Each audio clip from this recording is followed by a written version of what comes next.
Bhagavate Vasudevaya. Om Namo Bhagavate Vasudevaya.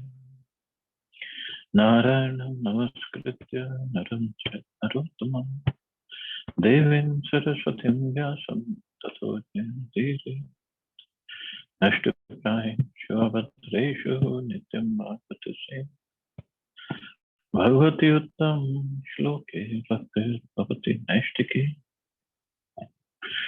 So continuing with the discussion on Srimad Bhagavatam, today we are starting new canto, canto 6, chapter 1, history of the life of Ajamil. Text 1, onwards. Shri Parikshit Uvacha Nivritti Marga Kathita Ado Bhagavata Yata Krama Yogopalabdhena Brahmana Yad Samsriti. Maharaj Parikshit said, O my Lord, O Shukdev Goswami, you have already described in the second canto the process of liberation, Nivritti Marg.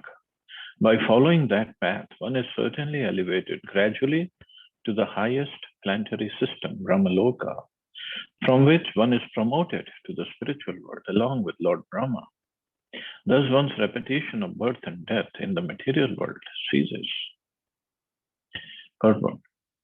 Since Maharaj Parikshit was a Vaishnava, when he heard the description at the end of fifth canto of the different hellish conditions of life, he was very much concerned with how to liberate the conditioned souls from the clutches of Maya and take them back home, back to Godhead. Therefore, he reminded his spiritual master, Shukdev Goswami, about the Nivritti Marg, or the path of liberation, which he had described in the second canto. See, this is the quality of a devotee, of a Vaishnava. He himself, Maharaj Parikshit, so 5 cantos are gone, so maybe he has already spent 2 or 3 days, and he has only 3 or 4 days left, 4 or 5 maybe, I don't know, in his life, and he is worried about others, how they are going to be liberated. Maharaj Parikshit, who at the time of death was fortunate to have met Shukdev Goswami, inquired from Shukdev Goswami about the path of liberation at that crucial time. Shukdev Goswami very much appreciated his question and congratulated him by saying, so this happened early in the second canto. My dear king, your question is glorious because it is very beneficial for all kinds of people. The answer to this question is the prime subject matter for hearing, and it is approved by all the transcendentalists. Because the question that he had asked was, indirectly he wanted to know the pastimes of Krishna, but he indirectly asked, and then he asked, what should a person who's about to die do? What should he do? Parikshit Maharaj was astonished that the living entities in the conditional stage do not accept the path of liberation, devotional service, instead of suffering in so many hellish conditions. This is a symptom of a Vaishnava. Vancha kalpatarubhyascha kripa sindhubhya evacha. A Vaishnava is an ocean of mercy. Para dukkha dukkhi. He is unhappy because of the unhappiness of others.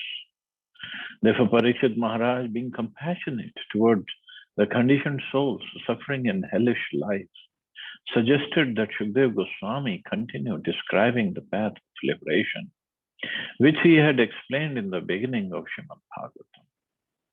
The word asamsriti is very important in this connection. Samsriti refers to continuing on the path of birth and death. Asamsriti, on the contrary, refers to Nivritti Marg, or the path of liberation, by which one's birth and death cease and one gradually progresses to Brahmaloka, unless one is a pure devotee who does not care about going to the higher planetary systems, in which case one immediately returns home back to Godhead by executing devotional service. So Parikshit Maharaj, he wanted to know about this Nivritti Marg, Nivritti, and that is the path of liberation. Pravritti means getting more and more attached. Nivritti means getting detached. Parikshit Maharaj, therefore, was very eager to hear from Shukdev Goswami about the path of liberation for the conditioned soul. According to the opinion of the Acharyas, the word karma yogopalabdhena indicates that by first performing karma yoga and then jnana yoga and finally coming to the platform of bhakti yoga, one can be liberated. Bhakti yoga, however, is so powerful that it does not depend on karma yoga or jnana yoga. Bhakti yoga itself is so powerful that even an impious man with no assets in karma yoga or an illiterate with no assets in jnana yoga can undoubtedly be elevated to the spiritual world if he simply adheres to bhakti yoga. So this is how powerful bhakti yoga is. I mean, it doesn't depend upon karma yoga or jnana yoga. I mean, just bhakti yoga, like Parikshit Maharaj is doing here, just listening to Srimad Bhagavatam and asking questions here and there.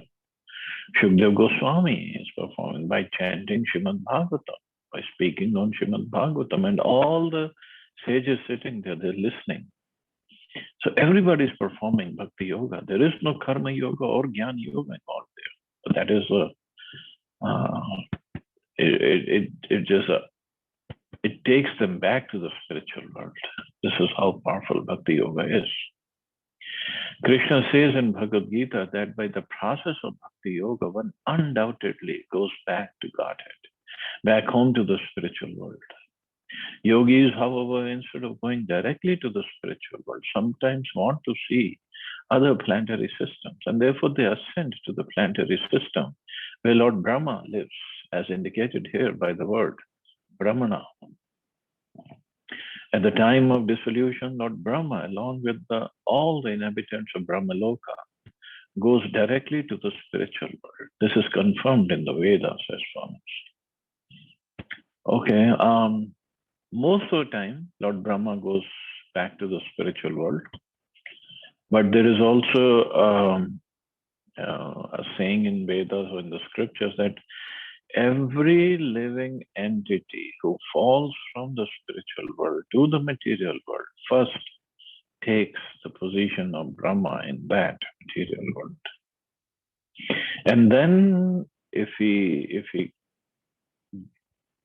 gets, or if he has an inclination to do devotional service, he performs and he goes back to spiritual world. Otherwise, if he develops some other desires, then he falls down further and further and further in the material.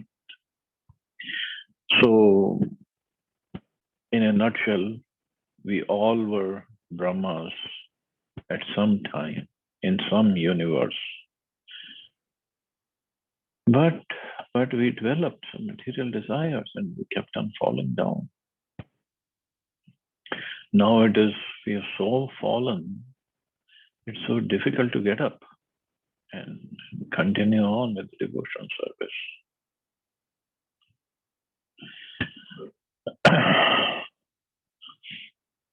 So at the time of the Prabhupada refers to, this is confirmed in the Vedas as follows: Brahmana sahate sarve samprapte pratishtanchare prashyante kratmanaha pravishanti parampadam. Because of their exalted position, those who are in Brahma Loka at the time of dissolution go directly back home, back to Godhead, along with Lord Brahma.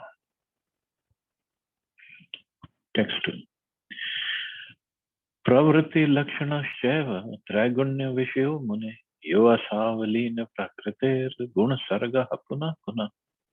O great says Shukdev Goswami, unless the living entity is freed from the infection of the material modes of nature, he receives different types of bodies in which to enjoy or suffer.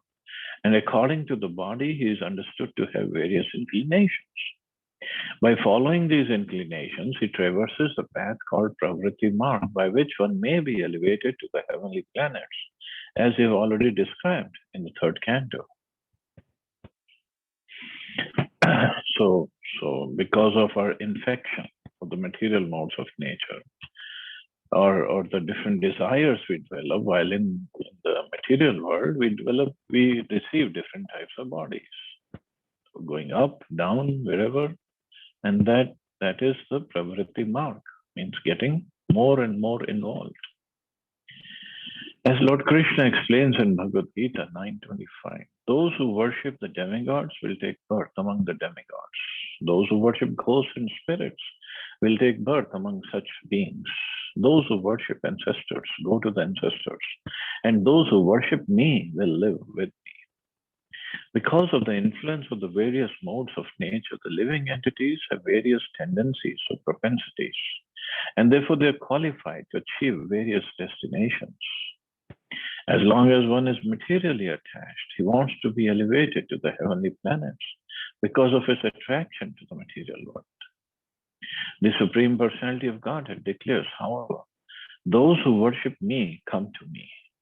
If one has no information about the Supreme Lord and his abode, one tries to be elevated only to a higher material position. But when one concludes that in this material world there is nothing but repeated birth and death, he tries to return home back to Godhead. If one attains that destination, he need never return to this material world. Yadgatvana nivartate. So until we get eligible or qualified to go back home, back to Godhead, back to the spiritual world, we just remain here, and sometimes to the heavenly planets because of our inclinations or propensities, and sometimes lower planets. Sometimes we remain on this planet, here and there. As Chaitanya Mahaprabhu says in Chaitanya Charitamrita, Brahmanda Brahmite, according to their karma, all living entities are wandering throughout the entire universe. Some of them are being elevated to the upper planetary systems, and some are going down into the lower planetary systems.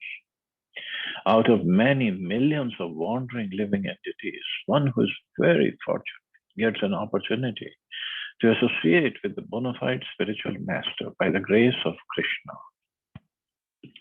By the mercy of both Krishna and the spiritual master, such a person receives the seed of the creeper of devotional service. All living entities are rotating throughout the universe, going sometimes up to the higher planetary systems and sometimes down to the lower planets.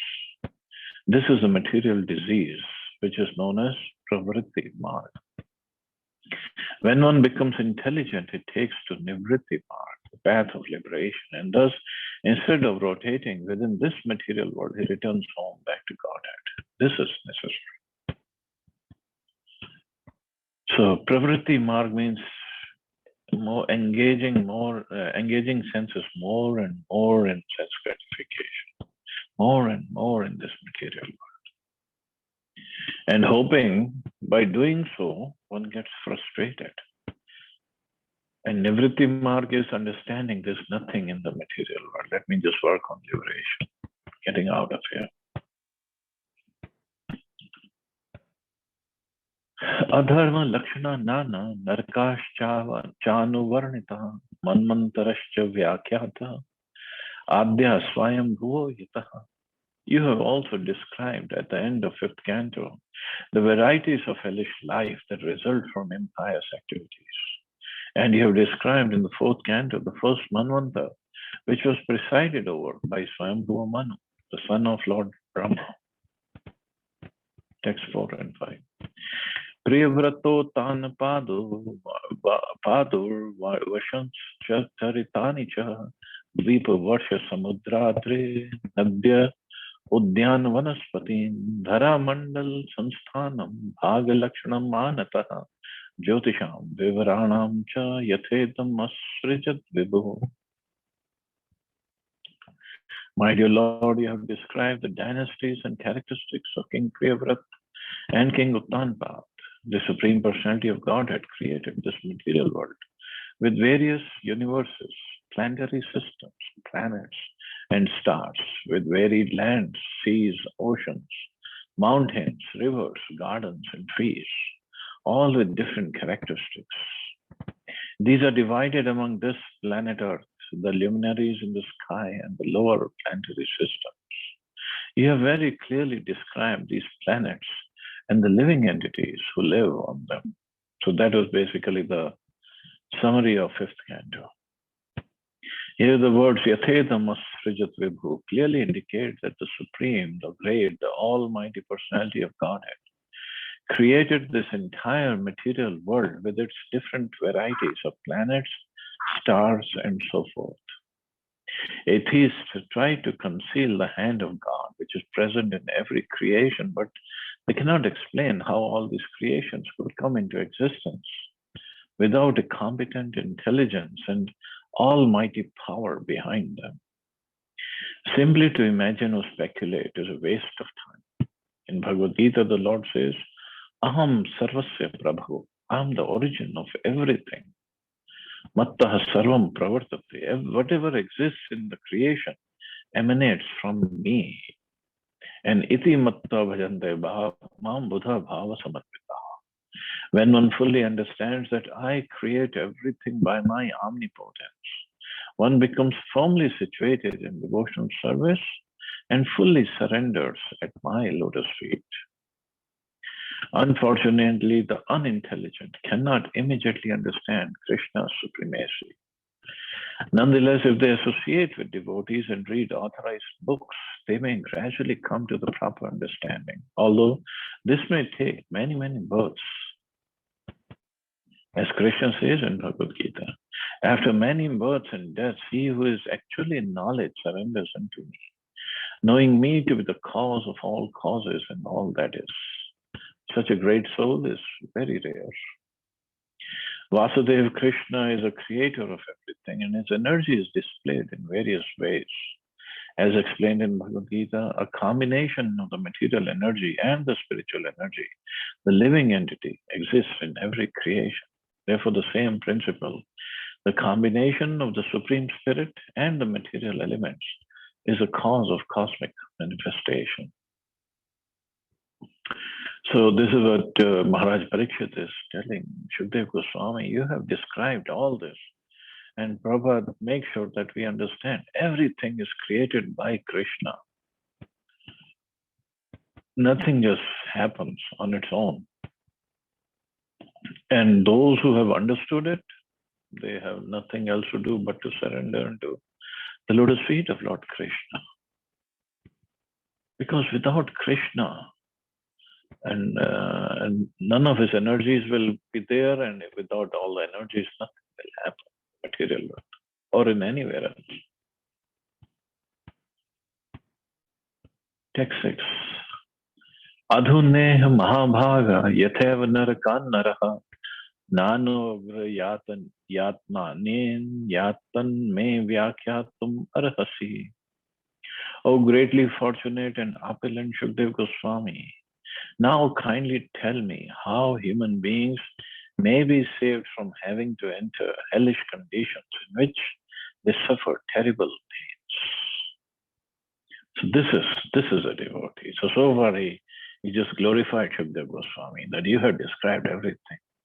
But the last chapter of 5th canto, which really terrified us also. So Parikshit Maharaj was really terrified. And he's not worried about himself. How human beings may be saved from having to enter hellish conditions.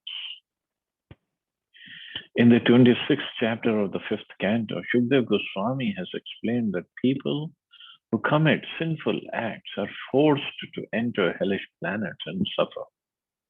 Now, Parikshit Maharaj, being a devotee, is concerned with how this can be stopped. A Vaishnava is para dukkha dukkhi. In other words, he has no personal troubles, or even if there are some upside downs in his life, he always prays to the Supreme Lord. He thinks, oh, I was supposed to suffer more, but by your mercy, I'm suffering very little. But he's always worried about others. That's a devotee. That's a Vaishnava. Not that he's happy that others are suffering. Dekha, ye kiya to ye mila tere. No. He's very concerned. This is what Srila Prabhupada, he showed by his own. He, first of all, he came to America to preach. Of course, it was the order of his Guru Maharaj, but even Bhakti Siddhanta Maharaj was very much concerned about people, conditioned, suffering people all over the world. He himself could not come out of India to preach because he was establishing Gaudiya Math in India. But he had sent one of his sannyasi disciples, Bhakti Bon Maharaj, to London to preach. Along with, he sent a couple of more brahmacharis. And you won't imagine, at that time, when British were ruling over India, and India and Indians were not very well off, only few handful of Indians were well off. At that time, he was sponsoring their stay in London. He was paying for them to stay in London and preach because he understood the importance of the message of Chaitanya Mahaprabhu, which is supposed to be preached all over the world so that everybody can get benefited. That's a Vaishnava. And Srila Prabhupada, when he was given this order, he made this order as his life and soul. That this is it, this is what I'm going to do. And at the cost of many times he was attacked, at the cost of his own health conditions, failing health condition, at the cost of course, in the beginning, there was no success at all, so measurable success. But he kept on going. If we read his Lilamrita, when he was in New York, he had come to New York, then he went to Pennsylvania, that city of Butler, and then he came back to New York. There he was trying to preach. And every now and then, because he had the return ticket on that Jalduta, every now and then he would go to the harbor and ask, when is that ship leaving next? Because the ship was, the Jalduta or other ships of Srimati Maharaji was coming and going and back, going back and forth. So he would ask. And the manager would give him, Swamiji, every time you come and ask, but you never board that ship. So even after so much of discouragement, no success, he never left. He never left New York. Why? Because he saw how people, these suffering people, they could be very rich, New York, very, very rich people were there, but they are suffering. He could see that. And he just wanted to give them the mercy of Chaitanya Mahaprabhu. And this is what, same what Parikshit Maharaj is doing. He wanted to give that mercy. He smells. That's why he's asking these questions. A Vaishnava is par dukkha dukkhi. In other words, he has no personal troubles, but he is very unhappy to see others in trouble. Prahlad Maharaj said, my Lord, I have no personal problems, for I have learned how to glorify your transcendental qualities and thus enter his trance of ecstasy. I do have a problem, however, for I am simply thinking of these rascals and fools who are busy with Maya Sukh, temporary happiness, without knowledge or devotion service unto you. This is the problem faced by a Vaishnava, because a Vaishnava fully takes shelter of the Supreme Personality of Godhead. He personally has no problems, but because he is compassionate toward the fallen, conditioned souls, he is always thinking of plans to save them from their hellish life in this body and the next. Prahlad Maharaj, therefore, anxiously wanted to know from Oh, I'm sorry, Parikshit Maharaj, they anxiously wanted to know from Shukdev Goswami how humanity can be saved from gliding down to hell. Shukdev Goswami had already explained how people enter hellish life, and he would also explain how they could be saved from it. Intelligent men must take advantage of these instructions. Unfortunately, however, the entire world is lacking Krishna consciousness, and therefore people are suffering from the grossest ignorance and do not even believe in a life after this one. To convince them of the next life is very difficult because they have become almost mad in the pursuit of material enjoyment. Nevertheless, our duty, the duty of all sane men, is to save them. Maharaj Parikshit is a representative of one who can save them. So this is our duty. This is our proper thing. This is our duty to save everybody who could be going to hell.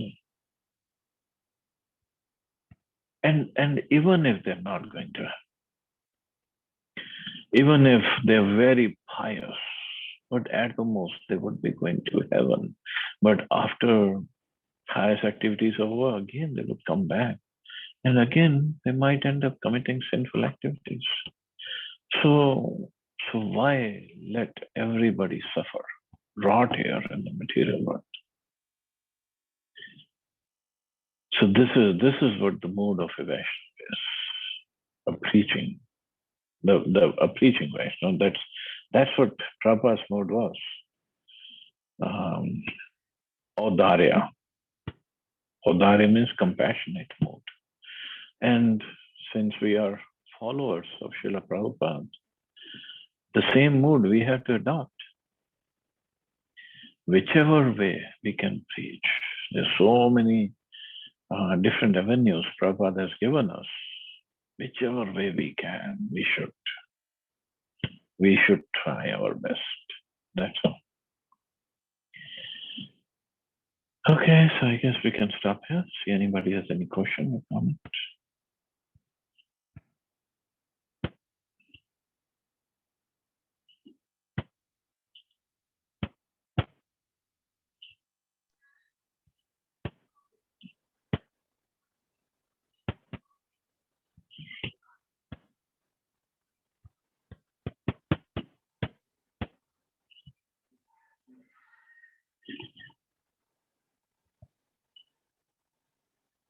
Okay, so I'll stop here. You all have a safe and wonderful day. Hare Krishna. Jai Srila Prabhupada. Hare Krishna, Jai Srila Prabhupada.